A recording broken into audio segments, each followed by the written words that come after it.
पता नहीं। वो मैं पूछूंगी, उसकी डिटेल तो मैंने आपसे लेनी है। तो वो तो मुझे खुद पता नहीं। अच्छा जी, मैं अगर मुझे पता होता मैं पक्का आपको बता देता था। 1 साल थिएटर, फिर 2 साल, फिर 3 साल, फिर छोड़ने का मन ही नहीं कर रहा था। एक्टर का भी एक घमंड होता है कि मतलब कोई हमें बताएगा नहीं कि हम कैसे करेंगे। कि हम दोनों ने दिव्येंदु के फादर का रोल किया है। उन्होंने तो मिर्जापुर में किया है, मैंने बिच्छू का खेल में किया है। मैं खुद बहुत बड़ा फैन हूँ पंकज जी का। मतलब कोविड का डर तो है नहीं इतना, तो लोगों के पास बहुत सारा चॉइस है और ये अच्छी बात है कि आप शो देख सकते हो, आप फिल्म देख सकते हो। मैं सेंसरशिप में मानता नहीं हूँ कि मुझे लगता है कि सर्टिफिकेशन होना चाहिए। आप बोल दो कि भैया ये फिल्म जो है 18 के ऊपर ही लोग देख सकते हैं। हेलो फ्रेंड्स, आप देख रहे हैं फिल्मी बीट और आज हमारे साथ फिल्मी बीट पर बातचीत करने के लिए मौजूद हैं बॉलीवुड के और ओटीटी की दुनिया के सबसे मंझे हुए एक्टर, जिनका नाम है Mukul Chadha. Welcome to Filmibeat Mukul ji. Thank you Aanchal, thank you so much for calling me. कैसे हैं आप? मैं बिल्कुल ठीक हूँ, आपसे बात कर रहा हूँ। मतलब लाइफ अच्छी है। मतलब काम का मतलब शोज हो रहे हैं तो लाइफ अच्छी है। और क्या कह सकता हूँ मैं। मुकुल जी, मेरा सवाल था, मैं आपके बारे में पढ़ रही थी तो मुझे पता चला कि आप अपनी ड्रीम जॉब के लिए न्यूयॉर्क जा चुके थे, तो फिर आप एक्टर कैसे बन गए? पता नहीं किसने कहा ये ड्रीम जॉब है। अगर ड्रीम जॉब होता तो शायद मतलब हाँ, it was a prestigious job, ये मैं कहूंगा कि मतलब बहुत सारे लोग मतलब वो जॉब करना चाहेंगे और उस वक्त मैं भी करना चाह रहा था। ऐसी बात नहीं है। मैं शायद आप मतलब लीमन ब्रदर्स की जिक्र कर रहे थे। एक न्यूयॉर्क में वॉल स्ट्रीट में एक इन्वेस्टमेंट बैंक है, वहां पे 6 साल काम किया मैंने। क्योंकि मतलब मेरा जो बैकग्राउंड है, मैंने पहले एमबीए किया था फाइनेंस में। तो वो करके मतलब वो ये नेचुरल है कि ऐसा रूट आप आदमी लेगा। थिएटर में हमेशा करता रहा हूँ। मतलब बचपन से मैं बहुत शौक था, मैं नाटक करता रहा कॉलेज में, स्कूल में, एमबीए करते वक्त भी। जब मैं न्यूयॉर्क में भी काम कर रहा था, वहां पे हमने एक थिएटर ग्रुप चालू किया, वहां पे नाटक भी किया था। और वहां पे मैंने पार्ट टाइम थिएटर क्लासेस भी किए थे। तो ये सब चल रहा था साइड में। मैं कभी ऐसे नहीं लगा मुझे कि मुझे हमेशा लगा कि ये बहुत सीरियस शौक है, बहुत पैशन है, बहुत इंटरेस्ट है मुझे, मैं करना चाह रहा हूँ। लेकिन मैंने कभी नहीं सोचा कि ये करियर बन जाएगा। मतलब दूसरा करियर तो था ही। लेकिन एक वक्त आया जब मुझे लगा कि मुझे वापस इंडिया आना है। और मतलब नौकरी में इतनी दिलचस्पी नहीं थी जितना आदमी सोचता है ज्वाइन करने से पहले, कि मतलब इसमें ये होगा। उतना मजा नहीं आ रहा था और मुझे वापस घर आना था।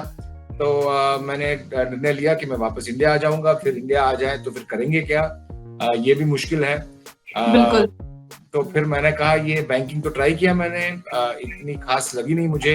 लेकिन क्या पता फिर से, मतलब इतनी हिम्मत तो नहीं थी कि मतलब ये छोड़ के कुछ और कर लें। मैंने सोचा 1-2 साल का ब्रेक लेके मैं थिएटर करूंगा, क्योंकि बहुत मजा आता है वो करने में।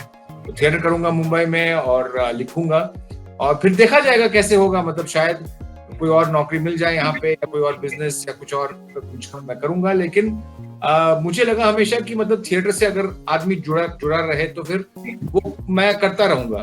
तो फिर भी उस वक्त भी मैंने सोचा कि ये मतलब शौकिया ही करूंगा मैं, ये मतलब करियर नहीं होगा। क्योंकि जैसे मैंने कहा, हिम्मत इतनी भी नहीं थी मुझमें। बिल्कुल बिल्कुल। तो मैंने किया था 1 साल थिएटर, फिर 2 साल, फिर 3 साल, फिर छोड़ने का मन ही नहीं कर रहा था। तो मैं करता गया। फिर कैमरा वर्क भी मिल गया, बहुत सारे एड्स किए मैंने, फिर उसके बाद थोड़ी फिल्म्स। और अभी जो ओटीटी में इतना मतलब बदलाव आ गया है, उससे बहुत फर्क पड़ा है बहुत सारे एक्टर्स को। तो ये कर रहा हूँ अभी।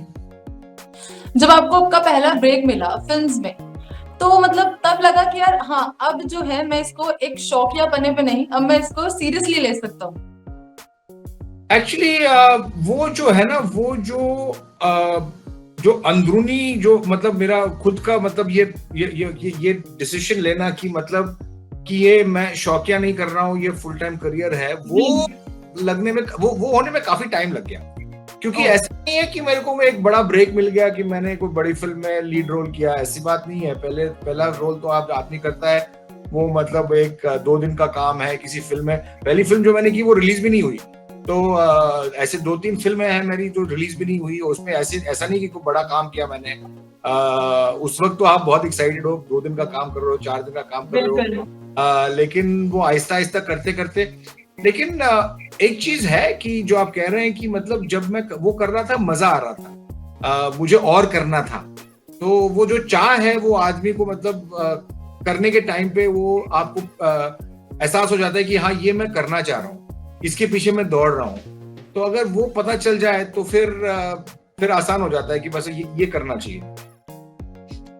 मुकुल जी, ये मेरा पर्सनल कॉम्प्लीमेंट है। आई डोंट नो आपको पहले किसी ने बोला या नहीं, आप पंकज त्रिपाठी की तरह दिखते हैं। आपको किसी ने बोला है पहले ये? नहीं, लेकिन एक तो चीज है कि हम दोनों ने दिव्येंदु के फादर का रोल किया है। ये अच्छा। तो शायद किसी और ने ऐसी ऐसी आपकी बात सोच के, उन्होंने तो मिर्जापुर में किया है, मैंने बिच्छू का खेल में किया है। जी। मैं खुद बहुत बड़ा फैन हूँ पंकज जी का, तो ये मेरे लिए बहुत बड़ी कॉम्प्लीमेंट है।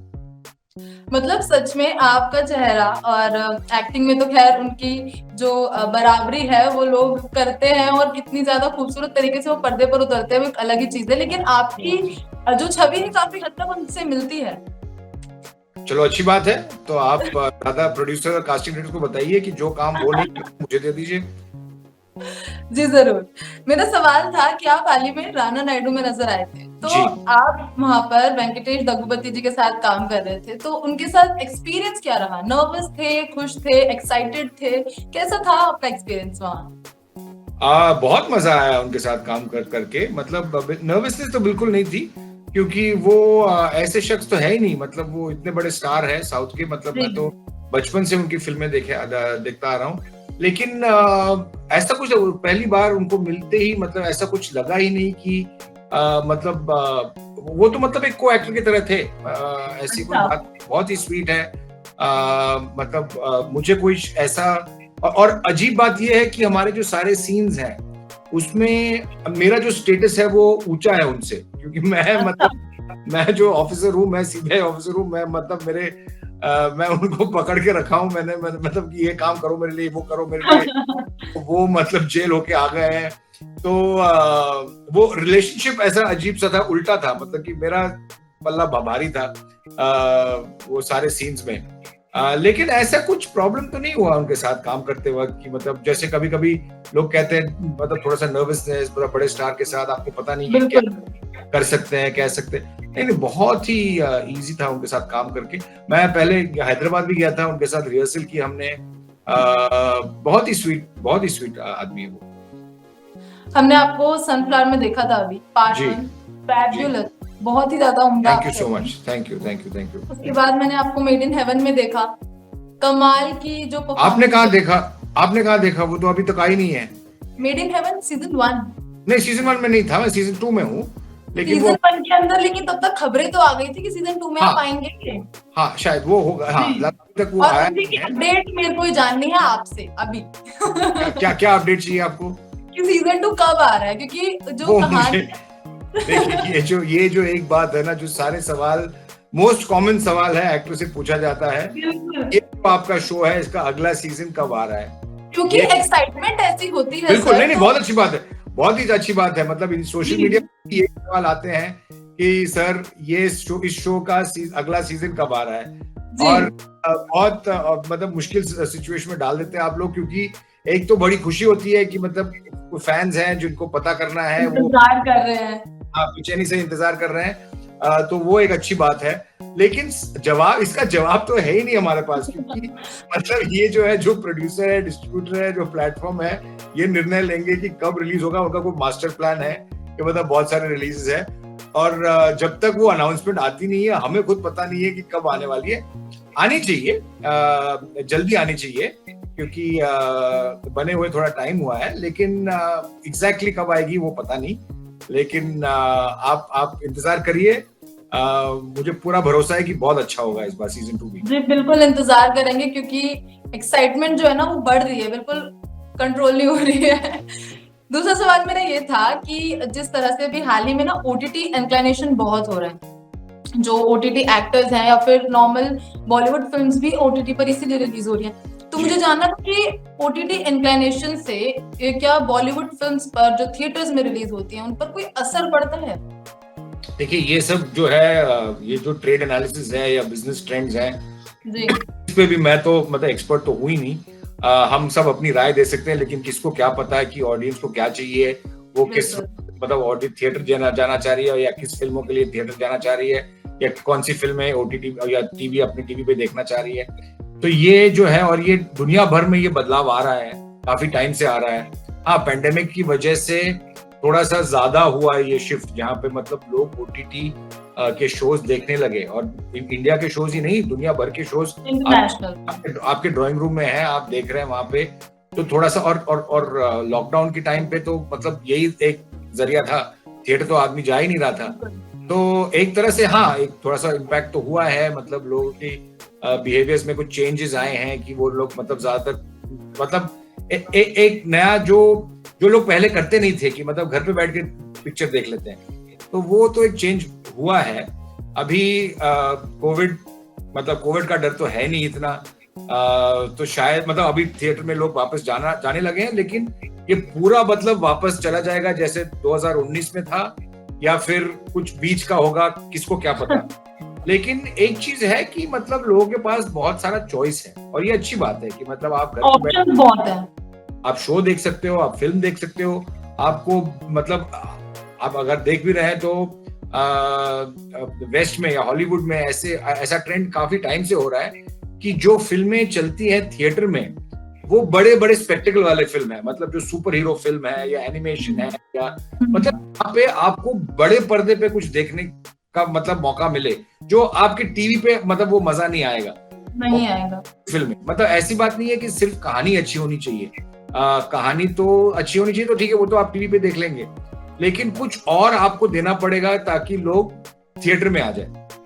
तो ये मतलब एक ट्रेंड चल रहा है पिछले 10 साल से वैसे हॉलीवुड में, और शायद इधर भी ऐसे होगा थोड़ी, मतलब कुछ हद तक, मतलब वो तो शायद होगा ही।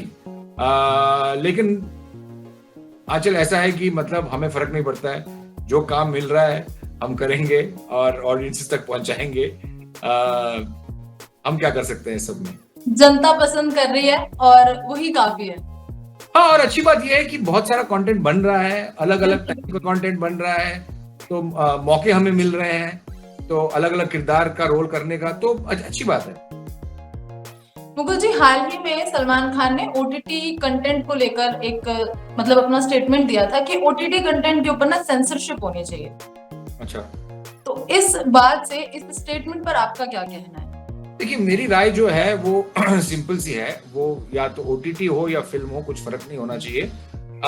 मैं सेंसरशिप में मानता नहीं हूँ ऐसी तरह, इस तरह से कि मुझे लगता है कि सर्टिफिकेशन होना चाहिए कि आप, और वैसे तो वो सीबीएफसी जो है वो कहते हैं central board of film certification, वो आप सर्टिफिकेट दे रहे हैं कि आप बोल दो कि भैया ये फिल्म जो है 18 के ऊपर ही लोग देख सकते हैं, या ये फिल्म है जो मतलब मतलब कोई भी देख सकता है, बच्चे भी देख सकते हैं, या ये फिल्म है जो 15 की उम्र के ऊपर से के लिए उचित है। तो आप एक सर्टिफिकेट दे दीजिए, और उस हिसाब से लोग देखेंगे, तो मतलब लोग भी घर में आप मतलब ऐसे टेक्नोलॉजी तो है, आप कर सकेंगे कि मतलब आप बच्चों के लिए ये फिल्में अप्रोप्रिएट नहीं है तो आप नहीं अलाउ करेंगे। लेकिन सेंसरशिप में मानता नहीं हूं, क्योंकि किसी को कुछ बनाना है तो बना दीजिए। मतलब सेंसरशिप अगर आप अलाउ करेंगे तो प्रॉब्लम ये हो जाती है कि फिर बहुत सारी चीजें मतलब को लेके आप कह सकते हो कि ये उचित नहीं है, लोग उचित नहीं। हाँ, नहीं, कौन डिसाइड करेगा कि ये उचित नहीं है, आपको, ये आपके लिए उचित नहीं है। हाँ, क्योंकि अगर ये पॉलिटिकल इशू है, या फिर ये मतलब कुछ और प्रॉब्लम है, या लोगों को भड़का रहा है, या फिर हमें पसंद नहीं है, तो ये थोड़ा सा मुश्किल हो जाता है। मेरी राय है कि मतलब आप सब कुछ अलाउ करो, बस सिर्फ आप एक सर्टिफिकेट दे दीजिए, और होना चाहिए कि आप सर्टिफिकेट दे दीजिए और बोल दीजिए कि मतलब ये इस उम्र के लोग के लिए उचित है, तो उसके नीचे उम्र के लोग नहीं देखना चाहिए, बस। बिल्कुल, ये आपने काफी सही बात कही कि कंटेंट तो ऑब्वियस सी बात है बनेगा ताकि लोग देखें, उन तक पहुंचे, लेकिन उसको कैटेगराइज कर दिया जाए। हाँ, और लोगों को भी पता चल जाएगा ना, अगर किसी को पता भी चले, मतलब ऐसी अगर किसी की उम्र 18 से ऊपर भी है, लेकिन उनको पता चले कि ये अडल्ट फिल्म है, अडल्ट कंटेंट है, वो शायद देखना नहीं चाहेंगे। उनको पता चल पहले सर्टिफिकेट देख के कि मुझे ये ऐसी चीजें देखनी नहीं है, अगर इसमें ज्यादा वायलेंस है या ज्यादा सेक्स है तो मुझे देखना ही नहीं है, तो ठीक है, उनको पता चल जाएगा, तो ठीक है। मुकुल जी, अगला सवाल मेरा ये था कि आजकल ना एक ट्रेंड है ट्रोल्स का, मतलब कुछ भी करे, एक्टर या सेलिब्रिटी या जो भी इंसान, अच्छा जितने कमेंट्स या आपको तारीफ मिलती है, क्रिटिसिज्म साथ में आता है, और वो भी ट्रोल्स एक नाम दे दिया गया है। तो ट्रोल्स को आप अपनी लाइफ में कितना सीरियस करते हो? देखिए, मैं सोशल मीडिया पर इतना टाइम स्पेंड नहीं करता हूँ, तो लकीली हाँ, मेरे साथ इतना प्रॉब्लम नहीं हुआ है कि मतलब ट्रोलिंग, मतलब मानता हूँ, मुझे पता है कि ट्रोलिंग एक बहुत बड़ी समस्या है। बिल्कुल। सोशल मीडिया के बहुत के कुछ फायदे हैं और बहुत सारे प्रॉब्लम्स भी हैं, और ट्रोल्स तो उनमें से एक समस्या तो ट्रोल्स का है। बिल्कुल। कैसे डील करें? मैं ज्यादातर जब भी मतलब ज्यादातर मुझे इस समस्या में मतलब ज्यादा फेस नहीं करना पड़ा है मुझे, लेकिन जब भी कोई कुछ कहे और कभी कभी कोई नेगेटिव कमेंट्स आ जाते हैं, मैं पोस्ट डाल देता हूँ किसी को, मतलब ये खुली छूट मिल गई है लोगों को ना, कि मतलब अपना नाम नहीं डाल के कुछ और रैंडम नाम डाल के कुछ भी बोल दे, मतलब वो किसी को गाली गलौज दे सकते हैं, किसी की बिल्कुल। सकते हैं, और इस चीज की कोई सीमा नहीं है, कुछ भी बोल बिल्कुल रहे नहीं, हैं। बिल्कुल कुछ भी बोल रहे हैं। तो मेरा है कि किसी ने अगर कुछ कोई निंदा की है शो के बारे में या किसी की और चीज के बारे में, मैं छोड़ देता हूँ, मैं उसे मतलब मैं जवाब नहीं देता हूँ, मैं कुछ उसको डिलीट नहीं करता हूँ, ब्लॉक नहीं करता हूँ। हाँ, लेकिन किसी ने गाली गलौज दी या ऐसे कुछ अब्यूजिव लैंग्वेज किया तो फिर उसको ब्लॉक कर देता हूँ। ओके। तो कोई फायदा नहीं है, कोई फायदा नहीं है बिल्कुल। इनके साथ मतलब बहस करना। वैसे भी मतलब इनको छोड़ो, आप जो एक दौर था पहले जब फेसबुक पे हम मतलब इतनी बहस करते थे एक दूसरों के साथ कि मतलब ये सही है वो सही है, इतना आप अपना टाइम गंवा रहे हो, किसी की राय बदल नहीं रही है, आप जो कह रहे हो बिल्कुल। आपकी राय नहीं बदल रही है, उसकी राय नहीं बदल रही है, तो कोई फायदा नहीं है। ये तो टीवी डिबेट की तरह हो जाता है कि मतलब दो लोग चिल्ला रहे हैं, एक साइड से ये एक साइड से वो, तो कोई फायदा नहीं है। तो किसी की राय है वो उसने रख दिया है, रखने दो, ठीक है, थैंक यू वेरी मच, ये मेरी राय, आपकी राय, थैंक यू, बस बात खत्म। पर्सनल कभी इसको मतलब अफेक्ट नहीं होने देना इस चीज पे। देखिए, मुझे ये कहना मुश्किल है, मतलब कुछ लोग हैं जिनको ज्यादा प्रॉब्लम होती है, वो ज्यादा बड़े इन्फ्लुएंसर हैं या जी। वो ज्यादा एक्टिव है सोशल मीडिया पे, तो शायद ट्रोलिंग ज्यादा होती है उनकी। तो ये सिंपली कहना कि मतलब इससे आप पर्सनली अफेक्टेड मत हो, ये तो मतलब बोलने के लिए तो आसान है, मतलब लोग अफेक्ट हो ही, बिल्कुल। लेकिन जितना आप कम इंटरेक्शन करो उनके साथ, मतलब मैं ये कोशिश करता हूँ कि जितना कम इंटरेक्शन करूं बेटर है, ताकि अपना मतलब दिन खराब ना हो। आपके घर में एक और उम्दा कलाकार है, रसिका दुग्गल जी। जी। तो मुझे ये जानना था, एक तो वो अपडेट मैं बाद में लूंगी, ऑब्वियसली आपकी बात अगर होती हो तो इस बारे में, लेकिन मुझे जानना था वो इतनी उम्दा कलाकार है, आप इतने मंजे हुए एक्टर हैं, आप अपनी क्राफ्ट्स या अपने काम को लेकर एक दूसरे से कुछ सीखते हैं या एक दूसरे को बताते हैं, या फिर काम के वक्त आप कोई सीख उनको देते हो या आप लेते हो, ऐसा कुछ? देखिए, कुछ तो असर तो पड़ा होगा, मतलब ये कहना मुश्किल है कि किस तरह से, क्योंकि मैं जो कहूंगा, जो भी मैंने सीखा है या जो भी मतलब मैं मतलब काम करते वक्त आप दूसरे एक्टर को देखते हो, आप सेट पे हो, आप किसी या थिएटर में आप किसी दूसरे एक्टर का काम कर रहे हो, आप देख रहे हो कि वो क्या कर रहा है, कैसे कर रहा है, तो उससे कुछ सीख मिलती है, आप कुछ सीखते हैं उनसे। कभी कभी परफॉर्मेंस आप स्क्रीन पे देख के आप मतलब आप अगर बहुत प्रभावित हुए हैं किसी के परफॉर्मेंस से, तो मतलब आप मतलब और गौर से देख लेते हैं कि मतलब इन्होंने क्या किया है, कि मुझे भी मतलब अपने आप को इम्प्रूव करना है, तो वो तो है ही। और अगर कोई आपके साथ रह रहा है तो मतलब वो बातचीत करते करते किसी और का प्रोसेस देखकर आपको पता चल जाता है कि लोग और दूसरे लोग क्या कर क्या रहे हैं, और मतलब कोई घर में रह रहा है तो फिर वो थोड़ा तो असर तो पड़ेगा ही।